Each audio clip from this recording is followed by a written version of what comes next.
porque nos remete à adoração.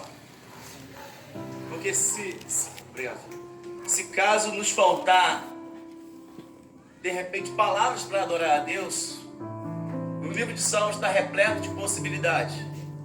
Existem salmos de lamentação, existem salmos de júbilo e alegria, existem salmos de guerra, momento em que você tem que travar batalhas. Mas eu quero trabalhar com um grupo de salmos que a gente chama de salmos messiânicos. Eu vou usar o salmo de número 24. E algumas considerações a gente precisa fazer. Você pode abrir na sua Bíblia aí.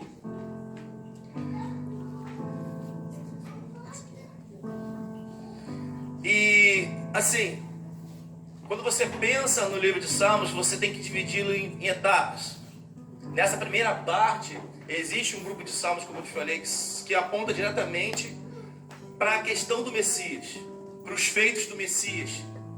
E aí, dentro desse grupo de salmos messiânicos, existe uma subdivisão, basicamente uma trilogia, que é uma sequência exata de feitos do Messias. Por exemplo, se você pega o salmo de número 22, ele vem tratando sobre o período do nosso Salvador, no momento em que ele padece o sofrimento até o final daquele momento. É um salmo que as pessoas costumam chamar de salmo da crucificação, porque aponta para a cruz. Por exemplo, o versículo de número 1 do Salmo 22 é literalmente citado por Cristo no momento da cruz. No momento final, ele profere Eli, Eli, lama sabachthani. Ele diz: Deus, por que me desamparaste no meu momento de dor? O salmista, quando narra isso, ele está vivendo algo parecido. Só que depois ele percebe que o que eu estou preferindo vai além do que eu estou vivendo.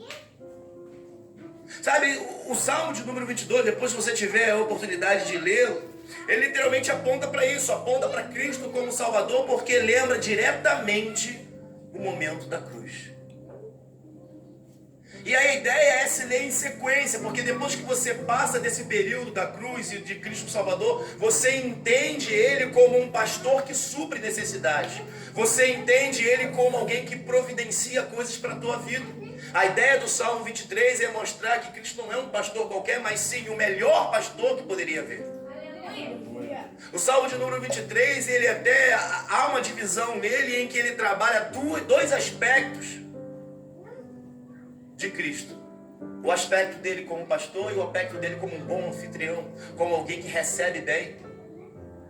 Por exemplo, a ideia do pastor é alguém que providencia não somente provisões necessárias para conforto e alimentação, mas também para proteção.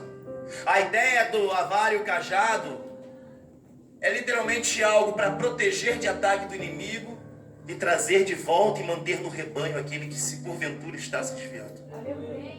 Se você fizer uma figuração, se você procurar uma figuração exata do que era os artefatos de um pastor naquele tempo, pronto, você vai em algum filme desse de época, você consegue enxergar isso. Está lá um pastor com cajado, alguns com curva ou não. Imagine esse cajado com curva. E a ideia da vara é quando há um ataque, por exemplo, de raposa, lobo ou qualquer outro animal que venha ferir o rebanho. Prontamente ele se estabelece em prontidão e começa a afugentar para que o rebanho se livre. Enquanto o rebanho consegue tomar um rumo de segurança para algum pasto verdejante, ele está afugentando perigos que venham atacar esse rebanho. Você talvez não pode perceber, querido, mas em momentos em que você está em perigo e não se dá conta, Deus vem te livrando de várias situações, porque Ele tem usado a vara da segurança e da proteção. Ele tem te dado proteção sem você notar. E aí, às vezes, numa debandada dessa, por exemplo, ovelha, não sei se você já teve a oportunidade de ver um grupo de ovelhas em rebanho. Elas são meio assim, meio desorientadas. Existe sempre, em todo tipo de grupo de rebanho, existe alguém que toma a direção. E automaticamente as pessoas começam a seguir aquela. Mas no primeiro momento, quando há a debandada, quando há um ataque, uma investida do inimigo, sempre tem alguém que fica para trás. Por exemplo, se você vir, por exemplo, Animal Planet ou qualquer canal desse tipo, você vai perceber que quando fala sobre os maiores predadores da terra, eles sempre têm a intenção de atacar o rebanho para que se afugentem e fiquem para trás os mais fracos ou os mais novos. E é justamente atrás desses que o pastor tenta trazer em segurança. Ele está aqui afugentando um lobo aqui, ou de repente um leão ali, mas tem uma ovelha que está lá desgarrada. Prontamente, com a mesma vara, ele troca de ponta, vai com o cajado e traz para perto. E muitas vezes, nesse momento em que ele deixa de atacar ou se defender para resgatar, é o momento em que ele é ferido. Aí eu te faço uma pergunta para você refletir. Quando seus pastores estão fracos ou machucados, você interpreta como sinônimo de fraqueza? Ou você consegue enxergar que ele talvez foi ferido porque estava te protegendo? Meu Deus. Caramba. Aleluia. Aleluia. Como você enxerga isso? Nem parece homem de Deus, nem parece mulher de Deus. Olha lá. Fraco na fé. Será? Será que ele não estava usando o cajado para te resgatar em oração? Será que ele não estava usando o cajado para te trazer de volta para o meio do rebanho? Se colocando entre você e o teu algoz. Sabe a ideia do bom pastor? Aqui a ideia desse pastor que providencia um lugar é alguém que se renuncia para que você possa ter o melhor. É alguém que abre mão talvez dos seus prazeres, do seu descanso, para que você, ovelha, viva da melhor forma. Porque quando você pega cada parte desse salmo, nessa primeira parte em que fala literalmente do aspecto como alguém que providencia, ele tem a preocupação de te dar a melhor alimentação. E aí alimentos essenciais para a ovelha é pasto verde e água cristalina. É algo que alimenta e te sustenta e algo que te renova. Enquanto a palavra vai te alimentando, a água que vem refrigerando a sua alma, vem renovando a sua alma, sabe? Tem vezes que você entra no culto acabado e aí, às vezes você chegou no final. Caramba, não vai dar tempo de eu pegar a palavra. Às vezes você nem pega a palavra, mas chegou lá. Tu toma uma dose de água refrigerante, água refrescante, água cristalina que traz vigor e renovação para a tua alma. Porque o ambiente está tomado de glória. Porque o ambiente está tomado do Espírito Santo. Parece que de fato você estava ali o tempo todo, mas talvez você só pegou algumas gotas. Foi o suficiente para te refrescar. Glória a Deus.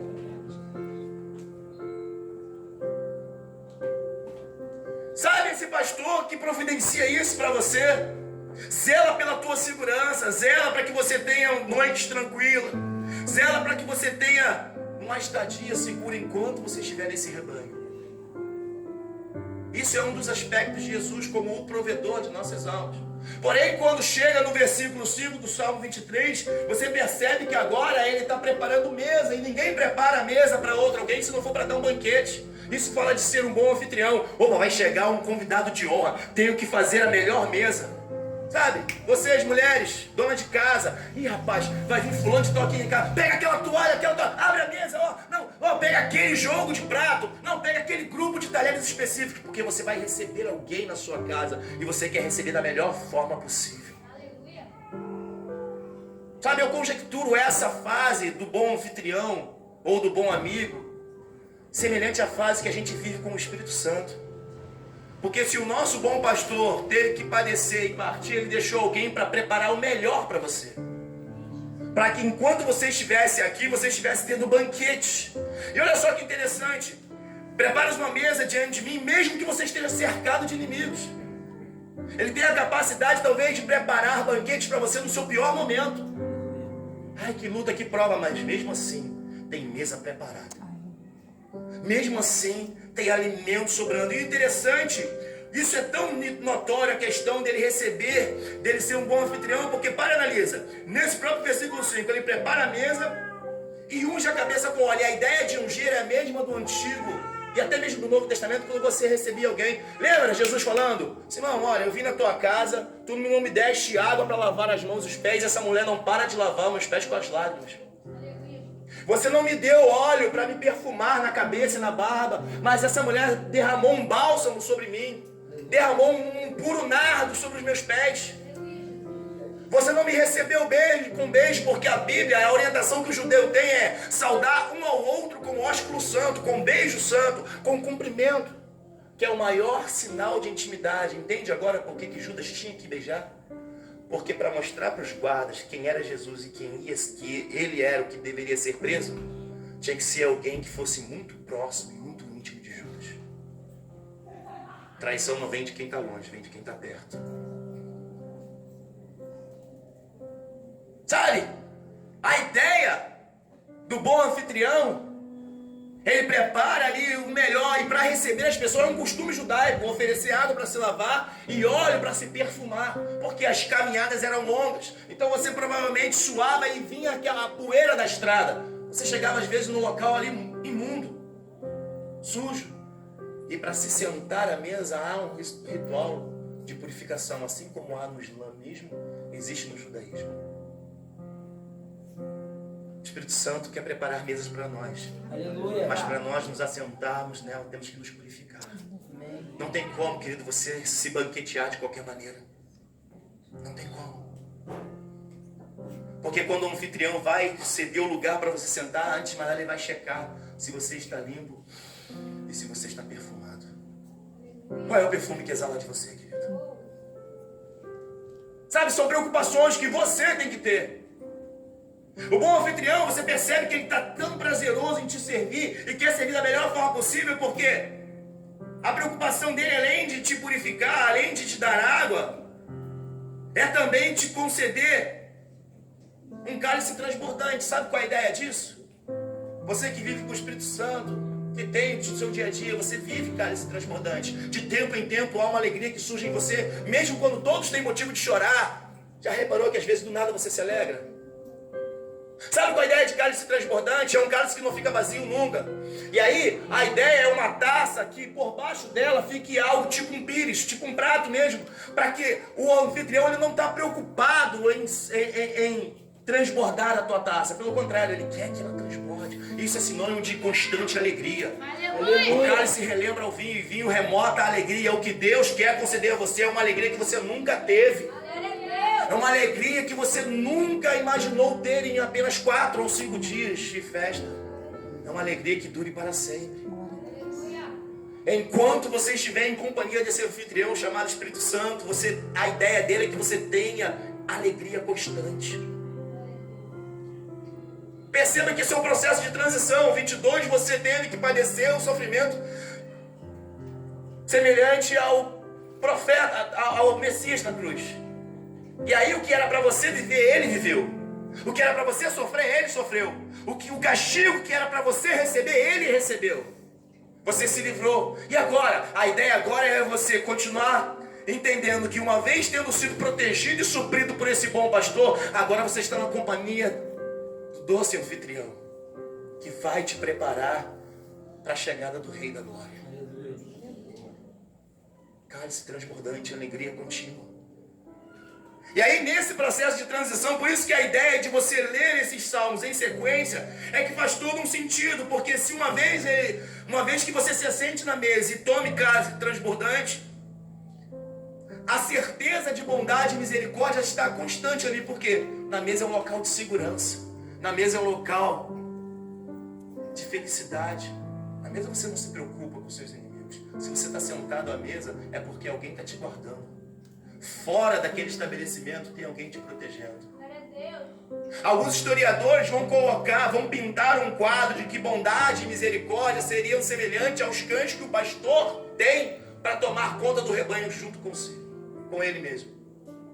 Certamente a bondade e misericórdia andarão comigo, me cercarão. Quando você está na companhia do anfitrião, não te falta nada. Aleluia. Quando você está na companhia do bom anfitrião, já reparou que às vezes, poxa, eu estava precisando tanto disso, e do nada, aconteceu. Pai, só pensei nisso, e ó, bondade, misericórdia. Anda com você constantemente, querido, uma vez que você esteja na condição para isso. E aí o salmista encerra o 23 dizendo, olha, eu quero habitar na casa do Senhor para todo sempre. E a ideia do Salmo 24 é justamente trabalhar isso. E aí o Salmo 24 começa, ele é um salmo que subdivide em 3 partes. E a primeira parte ele vai tratar sobre esse rei, sobre a soberania desse rei da glória. Quem é esse rei da glória? É alguém que é dono da terra e dono de tudo que tem na terra e dono de tudo que vive na terra. Em outras palavras, ele é o teu dono. Sabe a ideia de mostrar a soberania desse rei que vai vir? É cumprir e dar direção com relação ao que é falado. Com relação a todo joelho se dobrar, toda língua confessar, todo olho reconhecer. Acerca desse Messias, todos estão reconhecendo, todo olho já está vendo, realmente ele é o Rei da Glória. Aleluia. Isso vai ficar mais acentuado ao longo dos anos. Tem estado mais acentuado ao longo dos anos. A primeira ideia do salmista é mostrar a soberania. Ele é rei de tudo, ele é dono de tudo. Por quê? Porque ele precisa ser adorado. Por que ele precisa ser adorado? Porque ele é rei de tudo. Porque ele é totalmente soberano. Querendo você ou não, concordando ou não, tentando pintar um quadro diferente ou não, ele é rei de tudo. Ao Senhor pertence a terra e tudo que nela existe. Não tem como escapar disso. Sabe? É como se alguém estivesse dizendo assim, olha, vai chegar um rei aí. Pô, mas rei da onde? Qual o reinado dele? Ah, ele é rei disso aqui tudo, ó. Rapaz, a terra dele é extensa. Não, detalhe, além de ter esse monte de terra, ele é dono disso, disso. Talvez você não sabia, ou talvez você sabe, mas não deu tanta consideração a isso, mas ele é dono da tua vida. Por que você questiona muitas vezes com relação a querer fazer o teu querer e não dele? Talvez porque falta você reconhecer que ele é dono de tudo, inclusive da sua vida. Tudo está no controle dele. O que falta às vezes para nós é reconhecer isso. Dele vem o nosso controle, dele vem a nossa direção.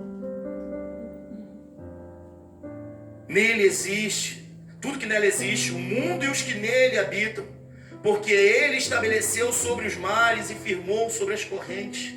Então a primeira ideia dessa primeira parte desse salmo é falar sobre o porquê que ele precisa ser adorado. Porque a soberania dele não tem limite.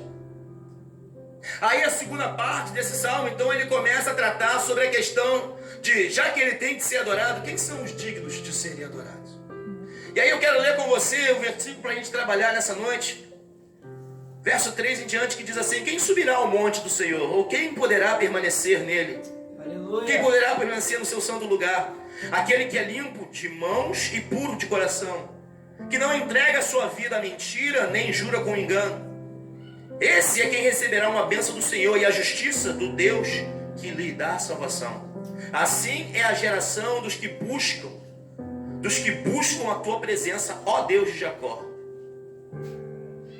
Essa parte que nós lemos é a parte que fala sobre aqueles que devem adorá-lo, aqueles que irão adorá-lo. E aí eu queria ler com você o versículo 3, mas numa outra versão, a versão da Bíblia hebraica, de Stuttgart, da Alemanha, ano mais ou menos 1000 e alguma coisa da era cristã. É a Bíblia hebraica mais completa e mais recente, mais atual.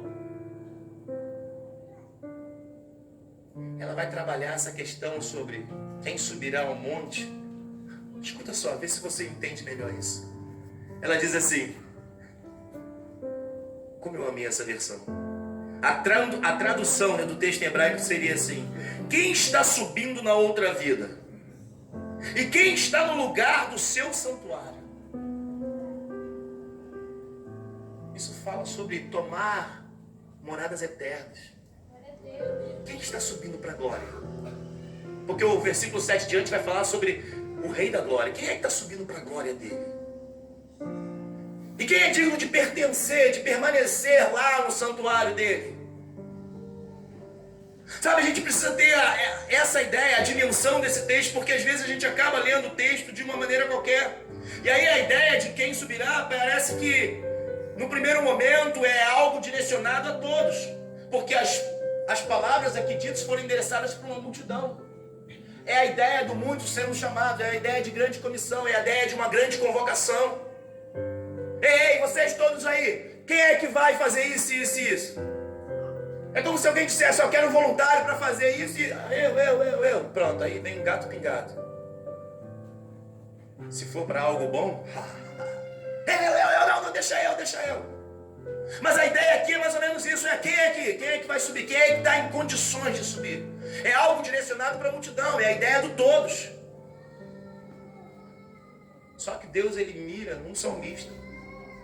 Ele dá essa palavra para um salmista. Sabe por quê? Porque Deus, ele mira no individual para acertar um coletivo. Talvez você esteja se perguntando, poxa, eu queria tanto que fulano, ciclano, beltrano estivesse aqui, mas está você. Você é o individual que talvez vai atacar esse coletivo.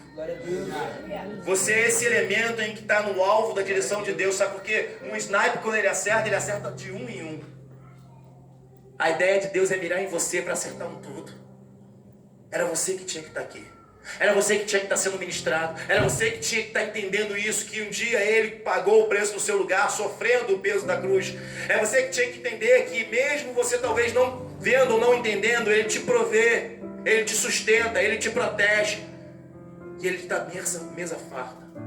É você que precisava entender que o convite é para todos, mas para aqueles que de fato subirão, existem condições impostas. A ideia inicial é essa, é algo voltado para todos. Porém, quando você percebe isso no versículo 3, é uma pergunta que precisa ser respondida. E aí no versículo 4 você percebe que existe uma qualificação específica para estar dentro desse grupo dos que irão subir, dos que vão chegar ao Monte Santo, dos que vão subir à glória, dos que passarão para outra vida. Aquele que é limpo e puro, limpo de mãos e puro de coração. São instruções específicas para uma qualificação, que são requisitos morais. Sabe uma ideia que você tem que ter, que você tem que entender sobre mãos? Mãos trata daquilo que você faz. São os seus feitos, são as suas ações. Ações do cotidiano, escolhas que surgem num pensamento e atos que se evidenciam no seu dia a dia. Sabe quando você tem a opção de fazer algo errado e não faz? Quando você tem a opção de falar algo errado e não fala? Quando você tem opções de tomar um caminho tortuoso e não toma? Mãos limpas fala sobre isso. Sabe quando Davi quis estabelecer uma casa? Não, você não, deixa a tua mão, cara. Cheio de sangue, tuas mãos estão sujas. Você esqueceu de passar pelo processo da purificação. Você esqueceu de passar pelo meu bom anfitrião. Porque quem convence o homem do pecado, da justiça e do juízo é o Espírito Santo. O bom anfitrião, do capítulo 23, do verso 5 em diante, ele quer te dar água para se purificar e ele quer te perfumar, porque ele quer te colocar numa mesa para você aguardar no momento VIP até que o Rei da Glória surja. Não tem como você subir porque as mãos estão sujas.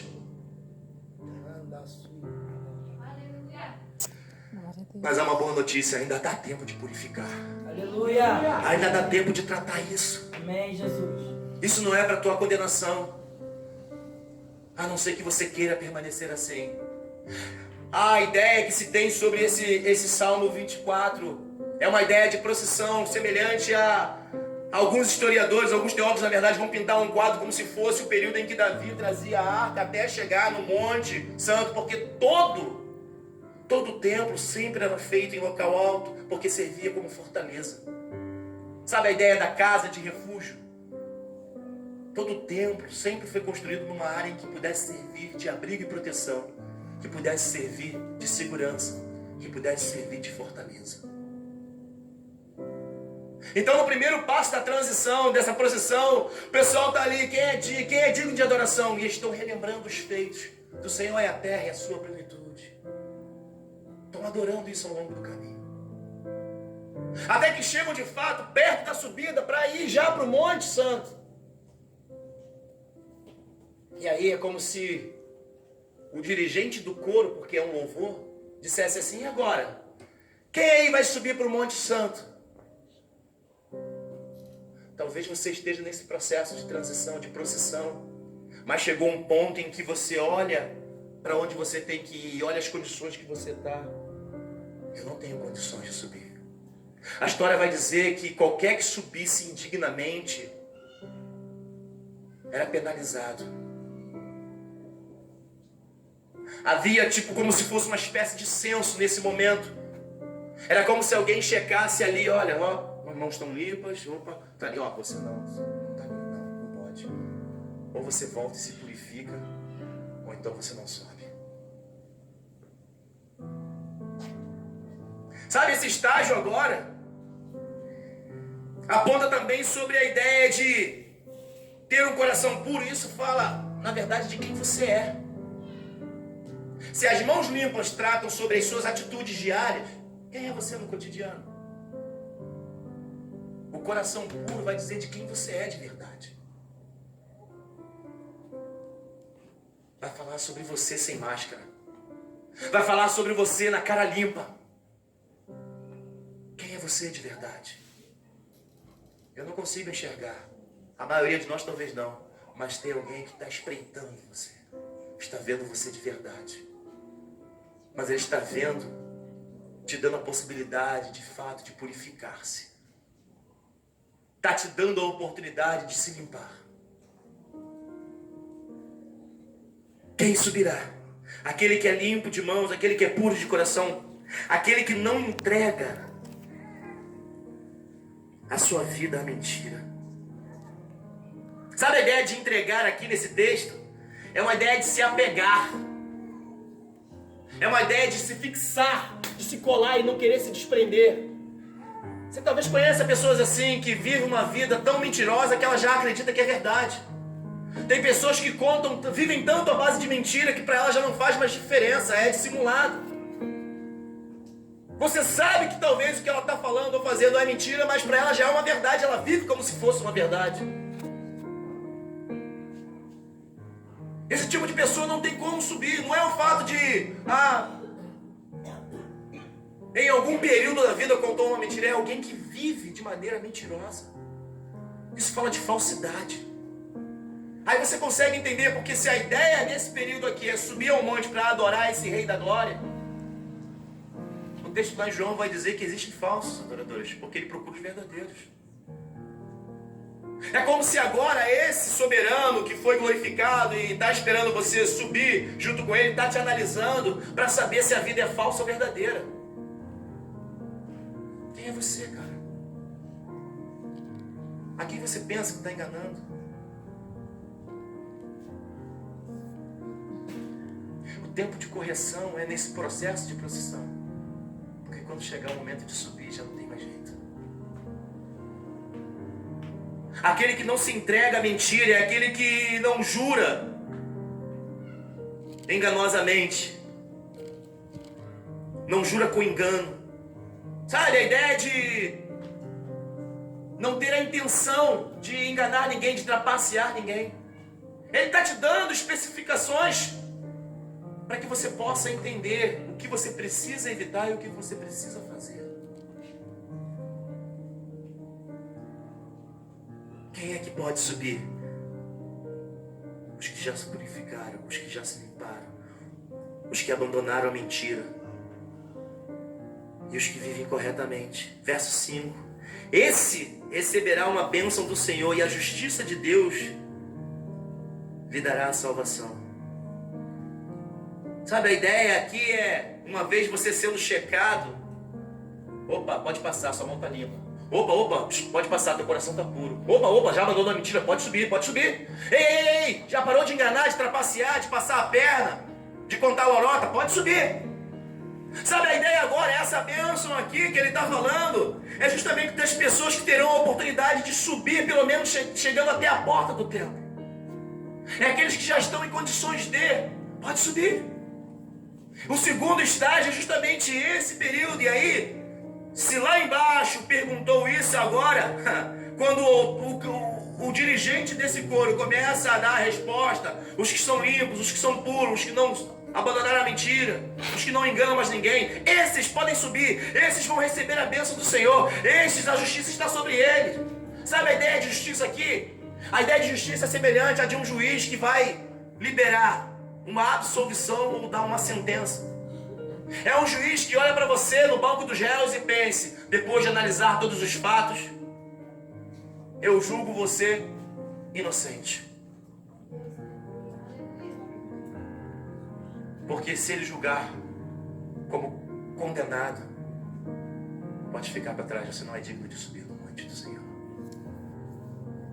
Existe um juiz sobre a nossa vida, analisando, espreitando, tomando testemunho. No momento certo ele vai dar uma sentença. Aproveite hoje que Jesus se apresenta como um bom pastor e um doce anfitrião, porque na hora que Ele se apresentar como um juiz, é para sentenciar.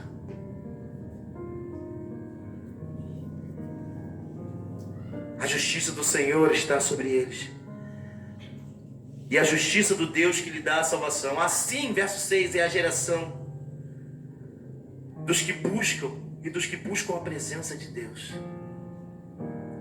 Em outras palavras, alguém falou isso aqui na ministração sobre Deus estar preparando uma nova geração. Antes de eu ministrar agora, foi falado sobre as crianças que aqui estudam, que talvez Deus já esteja preparando uma nova geração. É uma geração que tem que se juntar com a geração que já está aí. É uma geração que tem que surgir para poder cumprir isso aqui. Uma geração de verdadeiros adoradores, uma geração que abre mão de lazer e opções de recreação para ter momentos ímpares com Deus. É alguém que abre mão de ter qualquer outra coisa que desvie o foco principal, que é adorar o Deus Todo-Poderoso. Deus está procurando uma geração que tenha mais prazer nele do que em qualquer coisa que ele tem. É uma escolha que eu e você temos que fazer. Que tipo de geração queremos ser? Havia um hino que eu gostava muito, eu gosto muito, mas não se canta mais. Que fala justamente sobre isso, que não passa de nós o teu Espírito. Geração de adoradores queremos ser. Um sacerdócio santo. Sabe, é algo que eu tenho que desejar todos os dias. Eu tenho que estar nessa condição. Se a condição para subir é essa, eu tenho que estar nessa condição. Eu quero ser essa geração que adora pelo que ele é, não pelo que ele tem. Sabe, porque mais importante do que olhar as mãos dele é conseguir passar das mãos e chegar ao coração dele. Aleluia! Quando você fala que é obcecado por ele, é literalmente, eu sou obcecado em estar grudado nele. Eu abro mão de estar apegado à mentira porque eu quero me entregar a ele. Eu quero me apegar a ele. Eu quero estar totalmente ligado a ele, para que em hipótese nenhuma, ao subir o monte do Senhor, eu fique para trás.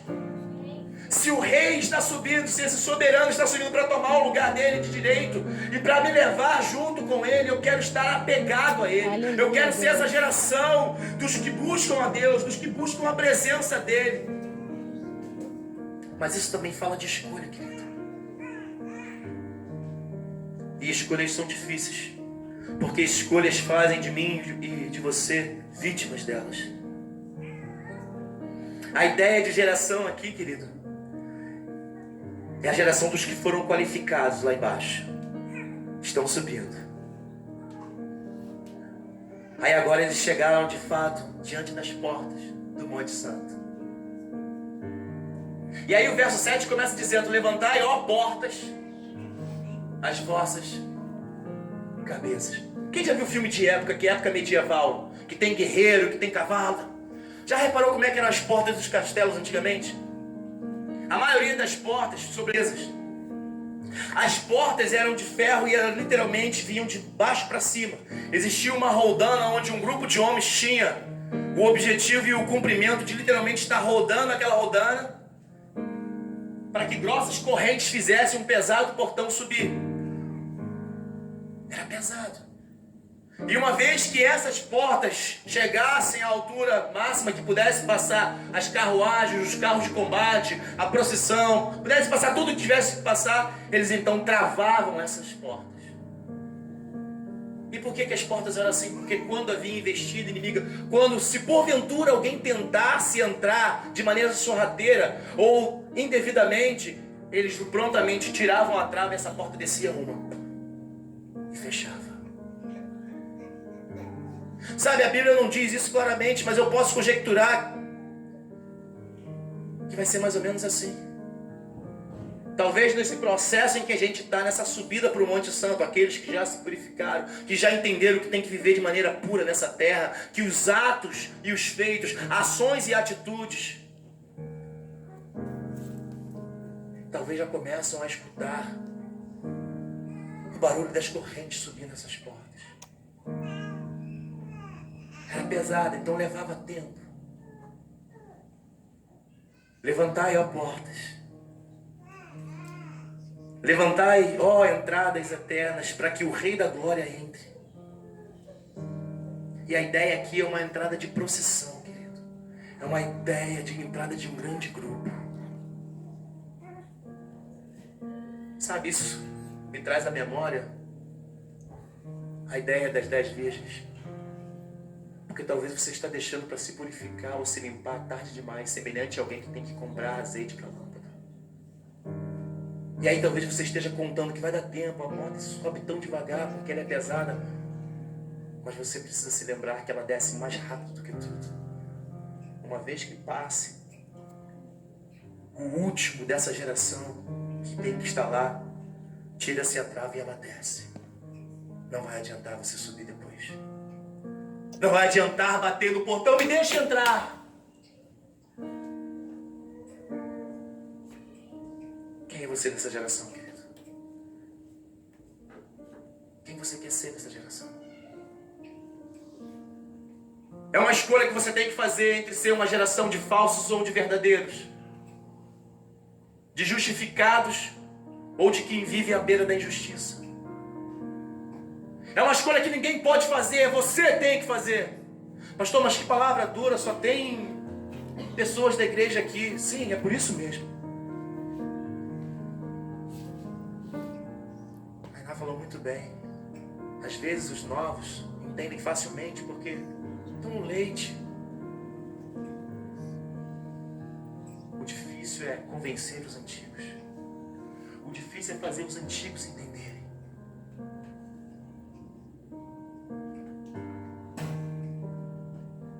Fique de pé, querido. Não sei se o pessoal tem um louvor preparado. Eu quero que você pense na sua vida,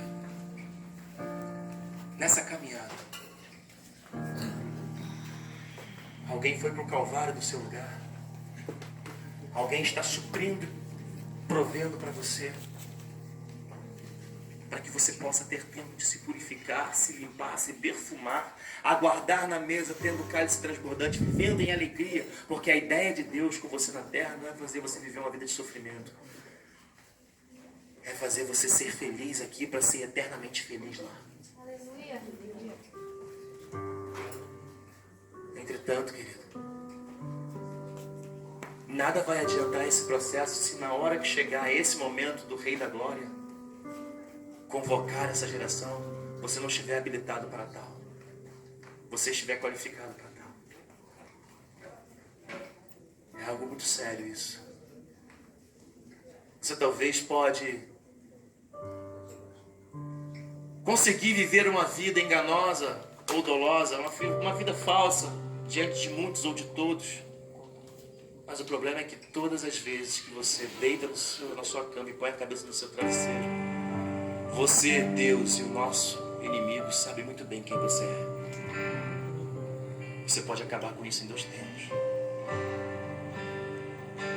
Eu acredito que essas portas estão prestes a ficarem totalmente abertas,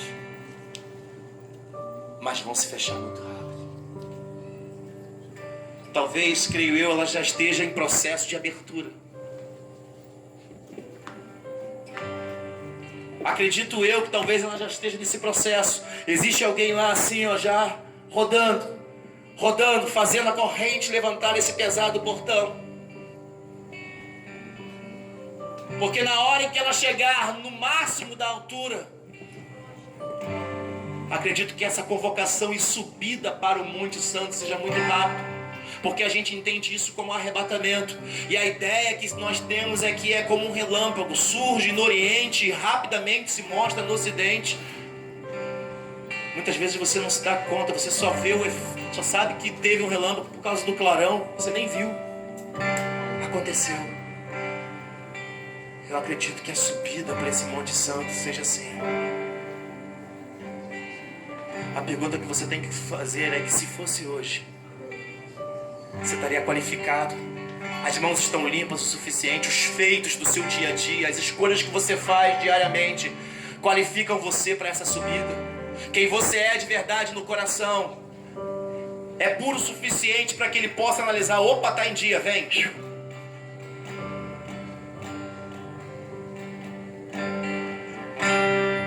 Pensa nisso. Senhor, temos tanta fome de ti.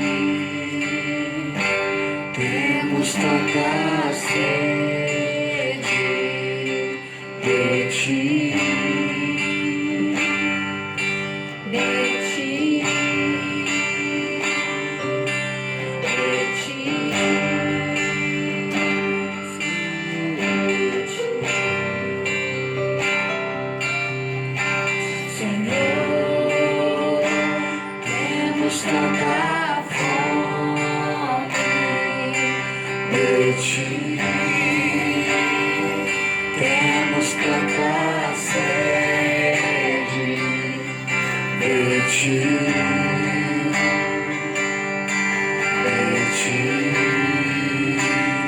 Uma mesa preparada para que você possa se preparar.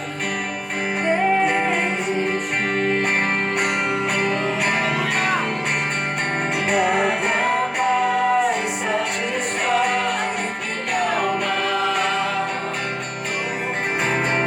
Nada mais satisfaz minha alma. Quem é você, querido, nesse processo?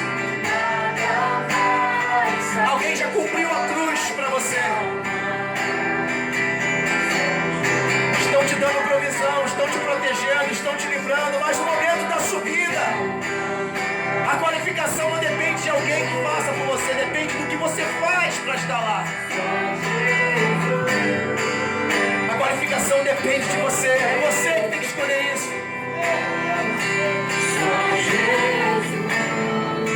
Oh, aleluia!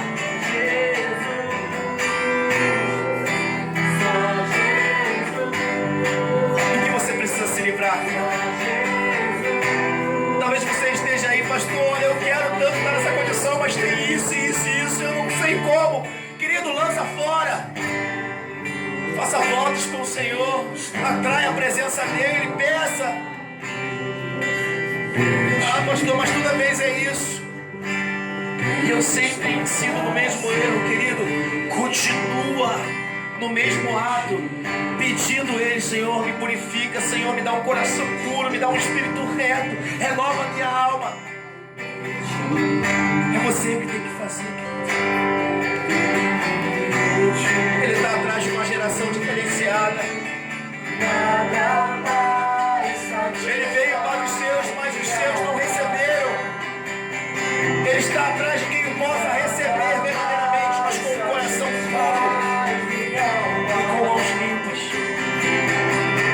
com atos corretos, com atitudes certas. É mais do que um estilo de vida que me deu um compromisso para a eternidade.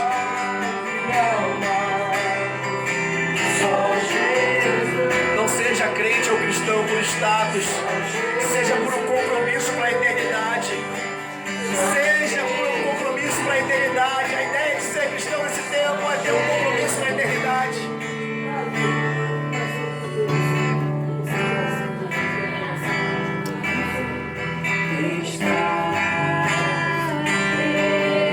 Eu não gosto muito desse termo apelo, querido. Porque às vezes dizer e fazer um apelo é como se Cristo estivesse implorando para você o aceitá-lo, ou para você correr para Ele para que Ele pudesse te limpar. Tipo assim, ei, por favor, deixa eu te limpar. Ei, por favor, deixa eu trocar o teu coração. Nada me separa desse amor, nada vai me tirar de ti. Sem